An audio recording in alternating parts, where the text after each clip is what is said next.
Buscando la verdad y abogando por la unidad nacional en pro de la paz y la seguridad en el Ecuador, queremos iniciar la jornada de entrevistas y debates, la opinión diversa y libre en la revista de Opinión Democracia.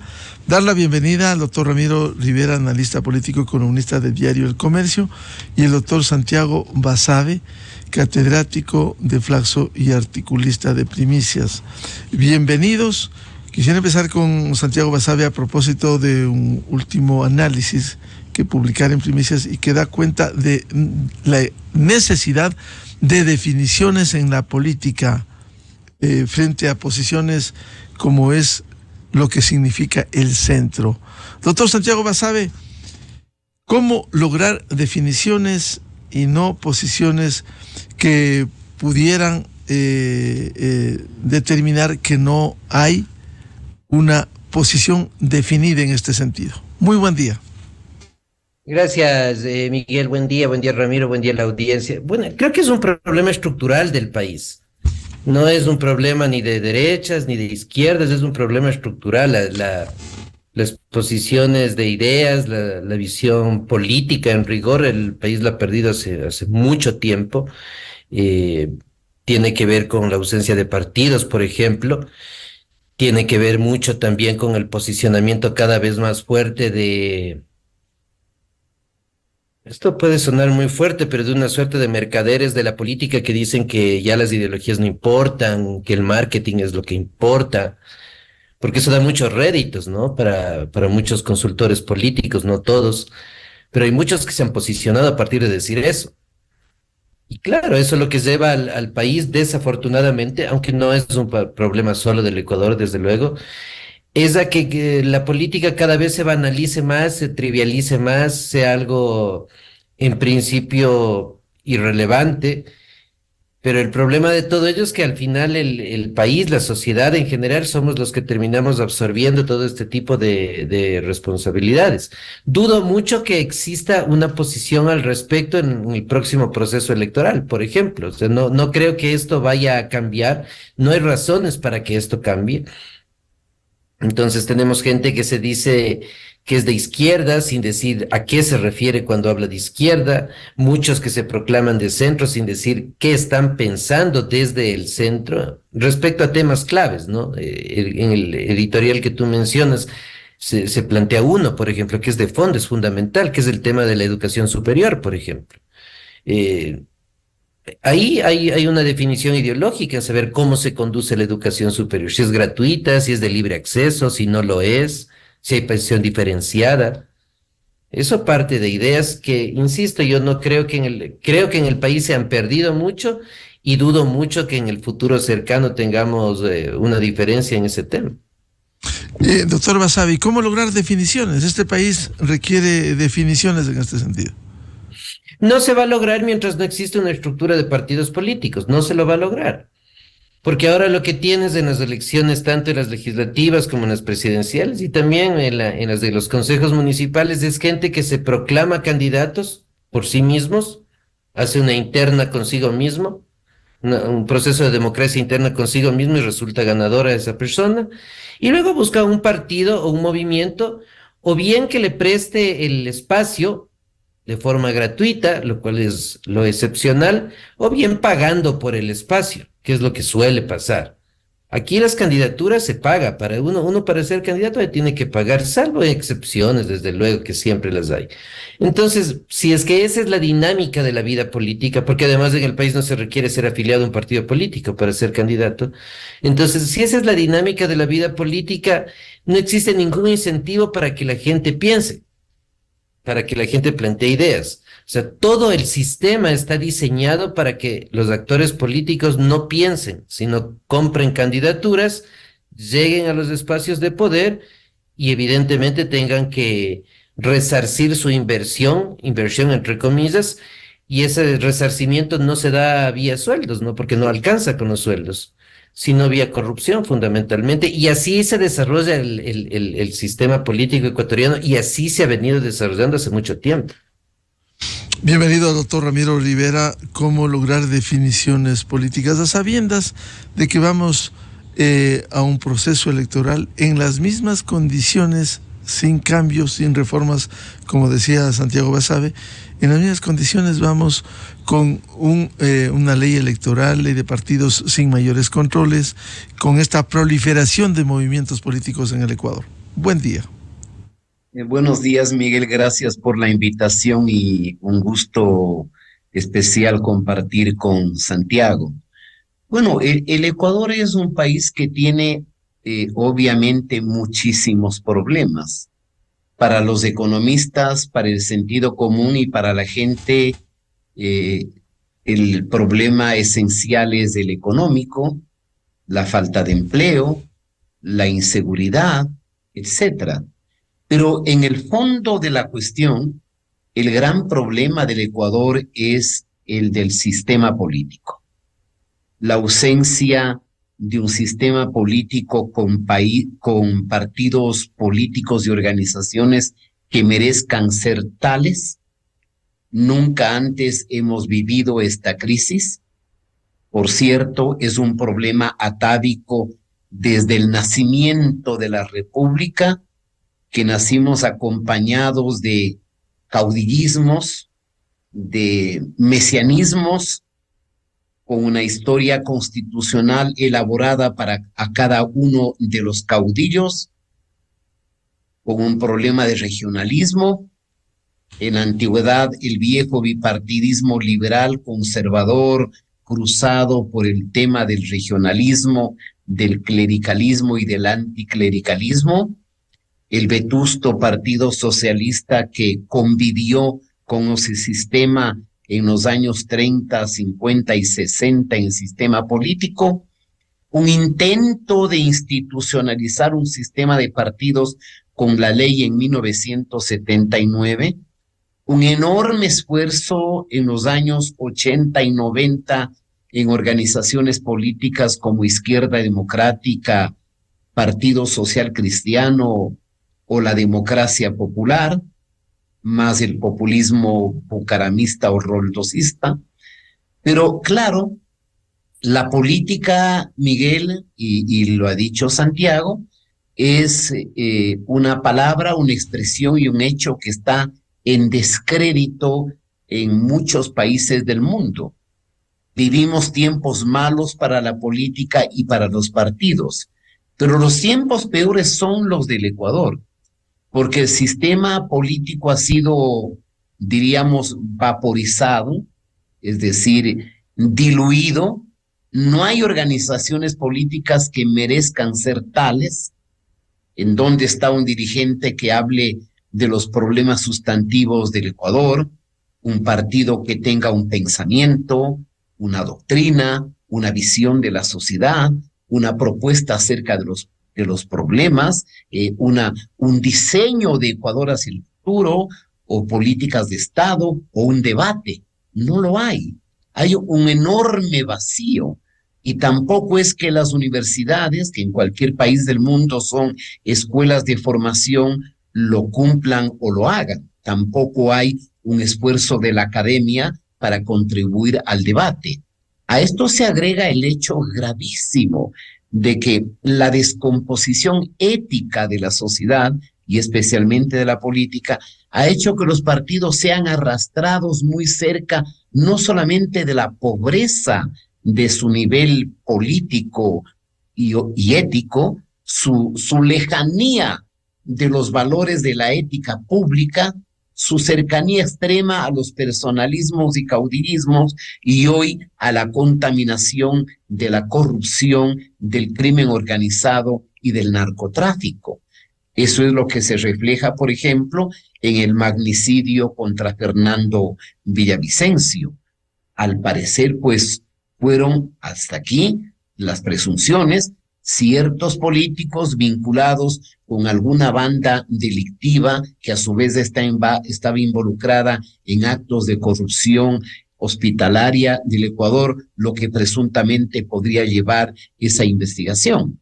Entonces, yo diría, no hay democracia que funcione sin partidos. Y lo que existen no son partidos.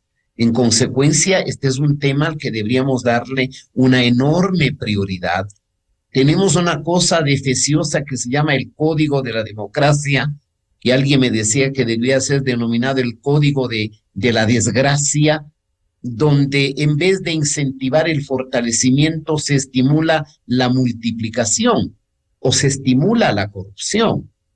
Por ejemplo, hay un precepto en virtud del cual un delincuente, si no está sentenciado, está acusado, está preso, está procesado, puede inscribirse como candidato.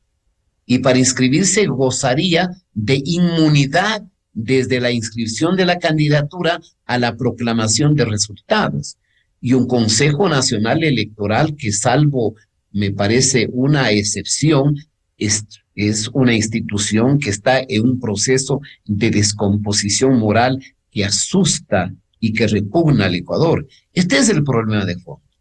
Y si se suma al descrédito de la política el hecho de que la gente más preparada, más culta, más cercana a la ética, no quiera ver nada con la política, le repugne la política, entonces esos sitios serán ocupados por los más mediocres, por los no formados, por los que ven en la política no el servicio al bien común, sino la posibilidad real de enriquecerse de manera fácil. Doctor Rivera, con esas consideraciones, ¿cómo cambiar este esquema? Estamos casi en el mismo sitio, en un círculo vicioso. No hay reforma, no ha habido reforma, no han querido los mismos políticos, los mismos asambleístas, emprender una reforma que precisamente cambie esta estructura político-electoral. Este problema se agravó con la irrupción del correísmo. El correísmo y específicamente el caudillo Rafael Correa, pues diseminó lo que existía de la política, y la política ya venía arrastrando un descrédito y un desencanto de los ciudadanos. Nos dejaron la Constitución que tenemos y el Código de la Democracia que tenemos. Lenín Moreno poco pudo hacer, salvo desmontar una buena parte de la infraestructura o del entramado dictatorial que dejó montado el correísmo, hay que reconocerlo. Guillermo Lasso tuvo 2 años y pico y no pudo, diríamos, moverse con inteligencia en la inestable democracia ecuatoriana, y tampoco se tomó una iniciativa. Y hoy menos podemos pedir a un gobierno, diríamos, que tiene corto tiempo, que es transitorio y que la misma ley prohíbe reformas de carácter electoral un año antes del proceso eleccionario.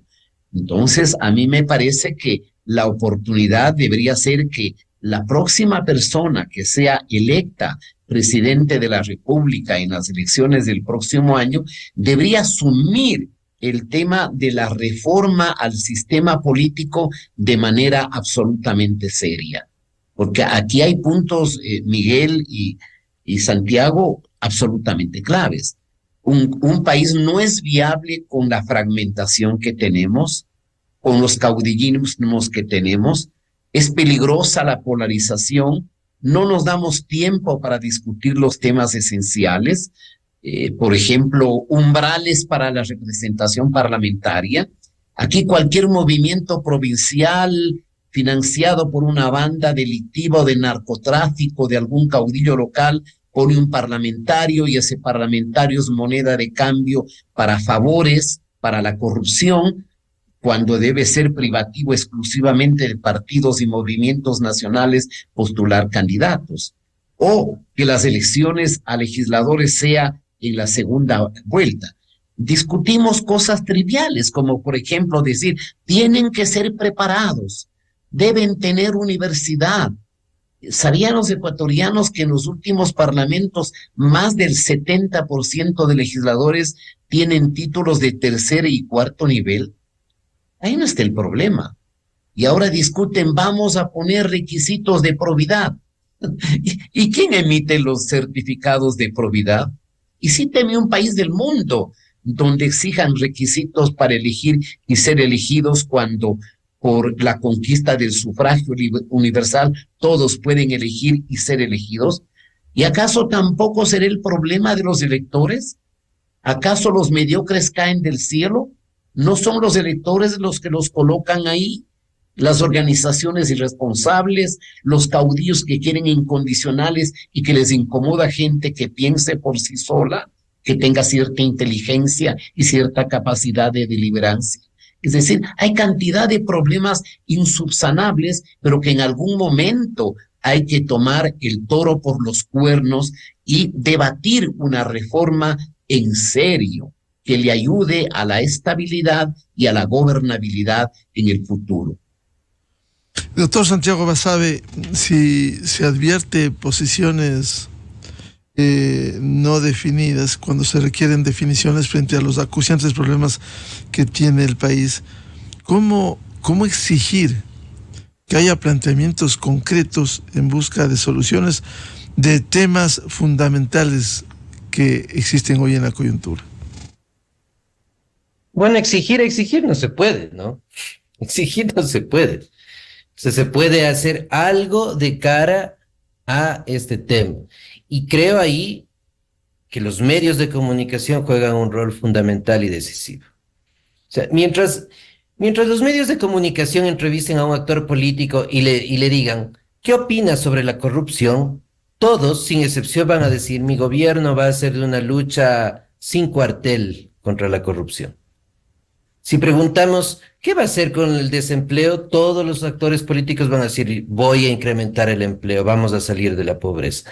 Entonces, si cuando entrevistamos a los actores políticos hacemos preguntas tan generales, es obvio que no hay una forma de descubrirles en su verdadera posición, sino cuando los medios seamos mucho más perspicaces en hacer preguntas puntuales. Y vuelvo al ejemplo del inicio. Si me permite, Santiago, que respondan a los cómo. De eso tratamos de que, exacto, en este caso, los seguidores, los lectores, los televidentes, los oyentes, tengan respuestas concretas. No, es verdad, no la pregunta del qué van a hacer. Ya sabemos, van de la A a la Z, sino cómo piensan concretamente resolver los problemas específicos. Y hay que cerrar las preguntas. Por ejemplo, vuelvo al punto inicial. ¿La educación pública superior, pienso en la superior, tiene que ser gratuita o cada persona tiene que pagar en función de sus propios ingresos? ¿Cuál es su posición respecto a esto? No que la educación es importante, sí sabemos. ¿Es gratuita para todos, como en Argentina o en Uruguay? ¿O se paga diferenciadamente? ¿Hay libre acceso a la universidad o hay que dar un examen?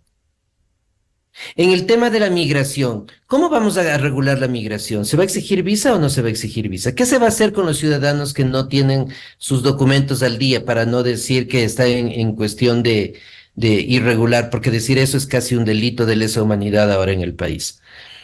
Yo creo que eso en algo puede ayudar, pero esto es en algo básicamente, porque el gran problema, y frente al cual no hay una salida, es que todo el diagnóstico que hace Ramiro es real. El punto es que a nadie le interesa hacer ese cambio, porque es eliminar el negocio, pues. Y a nadie le interesa quedarse sin su negocio. En este caso, en muchas de las ocasiones ilícito. Entonces, ahí el problema se torna mucho más grave. Yo no le encuentro una salida. Y seguramente las posibles salidas que tendremos es llegar a una nueva crisis, a un nuevo conflicto político similar al del 2006, 2007, cuando llega Correa. Y me parece que el país está a puertas de algo similar, no para generar estos cambios de fondo, sino para buscar un nuevo líder que nos dé a la población esperanzas, pero que al final, manteniendo los problemas estructurales como están, surja nuevamente todos estos problemas de los que estamos comentando, y así el país sigue viviendo de ciclo en ciclo, ¿no? Que cada vez se hacen más cortos, que es lo más peligroso. Pero nuevamente, pensando en la pregunta, exigir en rigor, no, desafortunadamente no es posible, porque los actores políticos que tenemos son resultado del sistema que favorece y que incentiva que ellos aparezcan. Santiago, ¿y cómo cambiar este panorama? Para que sea de definiciones que cambien, que haya partidos y movimientos fortalecidos, no proliferación de movimientos. Insisto, es muy complicado porque tú no encuentras ningún actor político que tenga un interés en un cambio. O sea, si uno analiza de la izquierda a la derecha, no existe un solo actor político que diga algo sobre esto. A nadie le interesa. De los actores políticos que están en la contienda electoral, me refiero. Entonces, bajo esa perspectiva, lo que tienes es un puñado de sociedad civil que busca alguna forma de cambio. Un puñado, digo, porque ni siquiera es mayoritario. Entonces, bajo esas condiciones, insisto, yo creo que es muy difícil y lo que se avisora es un nuevo cisma, una nueva crisis y el surgimiento de lo mismo que hemos tenido en los últimos años con nuevos actores, con nuevas personas, con nuevos nombres, pero con los problemas estructurales del país que seguirán ahí presentes. Ramiro hacía una mención que me parece que es importante a las universidades. Las universidades dejaron de ocupar su espacio de reflexión en el país hace muchísimo tiempo. No cumplen ese espacio. Salvo excepciones, como siempre, por supuesto, pero en general la universidad no discute estos temas, no le interesa discutir estos temas, no son la prioridad de las universidades. Y con un escenario así tan sombrío, es difícil que desde ese espacio puedas tener algo de aporte a la sociedad. Doctor Ramiro Rivera, con estos actores políticos, muy difícil pensar en cambios estructurales. Bueno, yo diría que la política, los líderes políticos, la calidad de la política, el contenido de la política, la profundidad del debate en la política, las reglas de la política, son un espejo en el que se refleja lo que es un país. Es decir, tenemos lo que tenemos porque somos lo que somos. Y esto obviamente puede disgustar a más de uno. Cuando se está de candidato, cualquiera dice, este es un pueblo superior, brillante, iluminado, inteligente, sabio, profundo, más brillante que sus líderes. Y no es así. Cada sociedad tiene la política que se merece. Solamente comparemos la calidad de la política chilena con la ecuatoriana. Cuando en Chile le quieren vender el mesianismo del constitucionalismo de la refundación, resulta un fracaso. Cuando quieren formular una nueva constitución, resulta un fracaso, porque parten del supuesto que la constitución chilena es pinochetista, cuando quien estudia derecho constitucional puede concluir que la constitución chilena fue reformada sustancialmente por Ricardo Lagos y por el presidente Patricio Aylwin. Entonces, usted tiene una madurez política. A la degradación de la política se suman varios fenómenos que hay que tomarlos en cuenta. El crimen organizado. Nunca antes el crimen organizado y la economía criminal ha filtrado tanto en la política.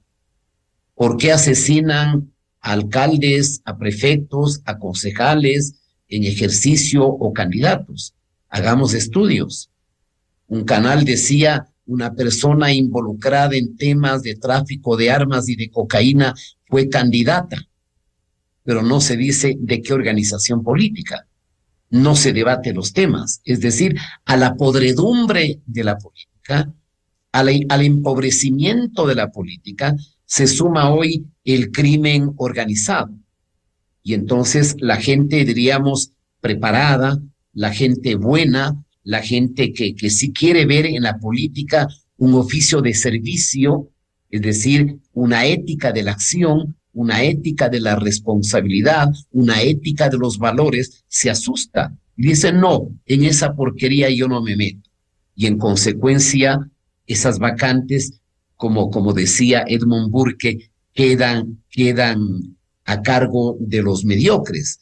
Y entonces la política además es vista como un campo de batalla. No hay adversarios sino enemigos. O es el noche o el día, o el blanco o el negro. No hay grises, no hay tonalidades. Aquí prima la demagogia, diríamos la crispación, Este mismo momento ve usted una asamblea que le importa un bledo los procedimientos y las reglas, que deja sin efecto procesos de fiscalización para enjuiciar a la canciller. ¿Qué delito cometió la canciller? ¿El impedir que Glass regrese a México? ¿O qué delito ha cometido la ministra del Interior? ¿El trabajar con la policía en el marco de un enfrentamiento y un conflicto interno contra las mafias y el crimen organizado? ¿A dónde va una comisión de fiscalización donde le quieren meter al señor Ronnie Aliaga para que tenga un careo con la fiscal y se anule el proceso? ¿O es una especie de sala de rehabilitación de corruptos donde el señor Wilman Terán se exhibe y cuando es uno de los responsables de la podredumbre de la justicia? Entonces, le hace mucho daño al Ecuador organizaciones políticas vinculadas al crimen organizado. Y le hace mucho daño el populismo, es decir, el vender que las cosas son fáciles. Yo me acuerdo, me viene a la memoria una frase de Albert Einstein, que no tiene nada que ver con la política, y la frase de él es: lo que es correcto no siempre es popular, y lo que es popular no siempre es lo correcto. Entonces, la política quiere ser popular vendiendo como fácil lo difícil. No solamente los temas a los que se ha referido Santiago. ¿Qué piensa la política del déficit fiscal? ¿Qué piensa la política de la sustentabilidad de la seguridad social? ¿Qué piensa la política de empresas públicas entregadas a sindicatos rabiosos y hambrientos por privilegios, cuando son empresas públicas que no tienen fines de lucro, sino son empresas de servicio? Fíjese usted, la empresa de telecomunicaciones del Ecuador tiene más burocracia y empleados que las dos empresas extranjeras que sirven a la telefonía celular, con más gasto. ¿Y cuál es el porcentaje del mercado que controla? Menos del 6%. Y las privadas con menos personal tienen un mercado del 90 y pico %. No queremos que haya petróleo, no queremos que haya minería, porque los famosos líderes como el señor Issa, por ejemplo, no dicen una sola palabra de la minería ilegal, a sabiendas de que detrás de la minería ilegal está el crimen organizado, la economía criminal y el narcotráfico. ¿Quién quiere hablar del sistema educativo y de los contenidos? Los contenidos del sistema educativo primario siguen siendo los contenidos que diseñó el modelo autoritario del correísmo, donde usted tiene que hacer el calendario guerrillero, ¿no es cierto? Tiene que decir cuáles son los logros del socialismo del siglo XXI cuando el mundo está discutiendo y está desarrollando la inteligencia artificial. Y entonces me parece que además la revolución digital, esta transformación y mutación que tiene el universo, también ha afectado a la política, porque ya no podemos tener políticos y política del pasado, ya no, sin utilizar las herramientas de la nueva tecnología, donde en virtud de las redes sociales cada ciudadano emite una opinión, es un opinador, conoce de los temas. Entonces, este es un problema fuerte, profundo, difícil, pero que hay que buscar una solución, porque reitero, no hay democracia sin partidos políticos. Y aquí el populismo autoritario denosta de la democracia. Hace campaña por los autoritarismos, rechaza disque la democracia burguesa. Y aquí quiero traer la frase de un politólogo conocidísimo, Giovanni Sartori, dice una frase más o menos parecida a la que dijo en su momento Winston Churchill. Y Sartori dice: la democracia no es el mejor de los bienes, pero es el menor de los males. Es decir, es inexorablemente necesario perfeccionar la democracia. Y la democracia se subsana y se perfecciona con más democracia, no con invitación al autoritarismo, al bandidaje, al estallido, a la violencia o a los autoritarismos que está de moda este momento en el mundo. Me viene al pensamiento, y finalizo con esto, el planteamiento de este famoso politólogo norteamericano Samuel Huntington, cuando en una de sus obras maestras que llama La tercera ola de la democratización, él dice hay una ola de democratización y una contraola de la democratización. Hoy vivimos ya la tercera ola de la democratización desde finales de la década del 60, pero ahora vivimos la contraola de la democratización, es decir, los populismos, los autoritarismos de uno o de otro extremo, la polarización que no hace posible que la democracia se nutra con participación, con debate que no enriquezca, sino que se destruyan y se degraden, porque las reglas no cuentan. Y la democracia es principios y reglas. Sin reglas no hay democracia ni convivencia civilizada. Doctor Basabe, con ese entorno, ¿cómo dar certidumbre en el país? Tal vez desde el empoderamiento ciudadano, porque sabemos que no hay, como decía bien el doctor Ramiro Rivera, no hay una voluntad política de quienes hoy tienen una representación como en la Asamblea Nacional que quieran emprender en un cambio en este sentido. Sí, esa es una de las salidas, y es una salida sostenible. El problema es que cuesta mucho tiempo en realidad generar una masa crítica a nivel de la sociedad. El país sí la tiene, no es lo generalizado desafortunadamente, pero el punto está en tratar de expandir eso, ¿no? Y expandirlo desde diferentes sectores, pero insisto, este es un trabajo de mucho tiempo y no veo en realidad que haya mucho interés en generar estos espacios de difusión de las ideas, de discusión, de las ideas políticas en la línea que fuere. Yo creo que, como decía Ramiro, la democracia se nutre de tener una izquierda pensante, de tener una derecha pensante, de tener actores más del centro pensantes. Es fundamental eso.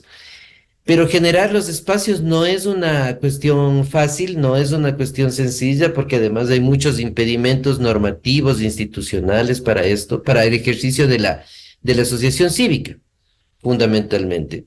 Y ahí hay que tratar de fomentarlo desde lo poco que hay, desde lo muy poco que hay, desde los espacios de medios de comunicación que permiten hacer esto, por ejemplo, desde los pocos espacios universitarios que existen todavía para ello, desde los pocos espacios para el arte, para la gente de cultura, que también tiene una posición en los diferentes temas.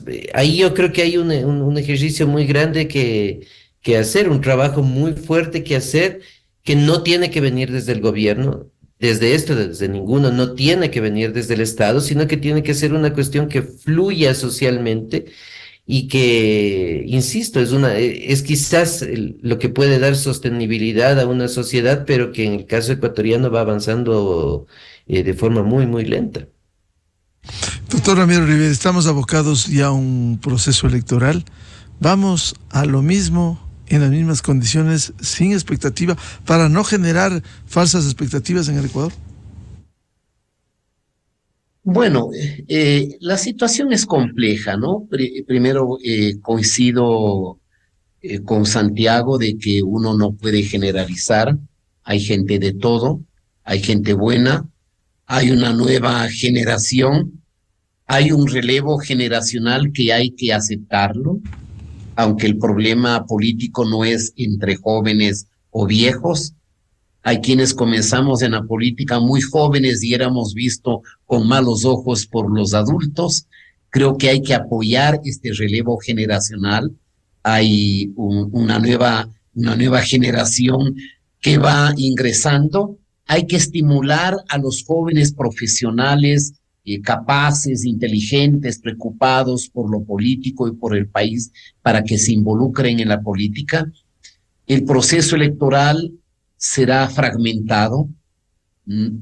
Probablemente tendremos 6, 8 o más candidatos. ¿Por qué?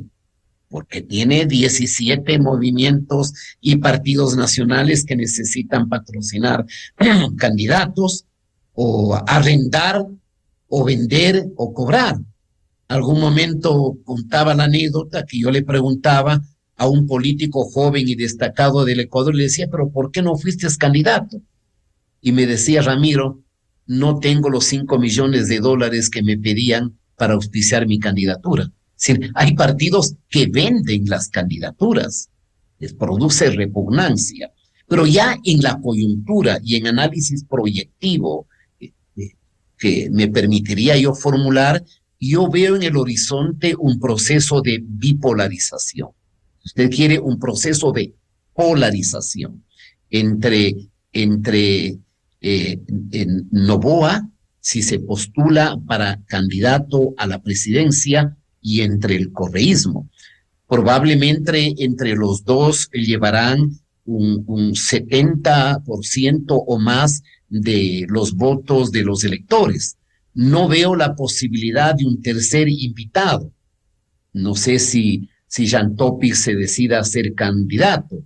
Henry Cucalón es una figura buena, es un hombre joven, inteligente, maduro, responsable, que tiene características que lo pueden encuadrar, diríamos, en una perspectiva de construir un centro. El pluralismo político puede admitir partidos de derecha, de izquierda, pero la democracia se nutre fundamentalmente con organizaciones políticas de centro. Por algo creo yo que aún en la anatomía del ser humano la cabeza está en el centro del cuerpo, ¿no es cierto?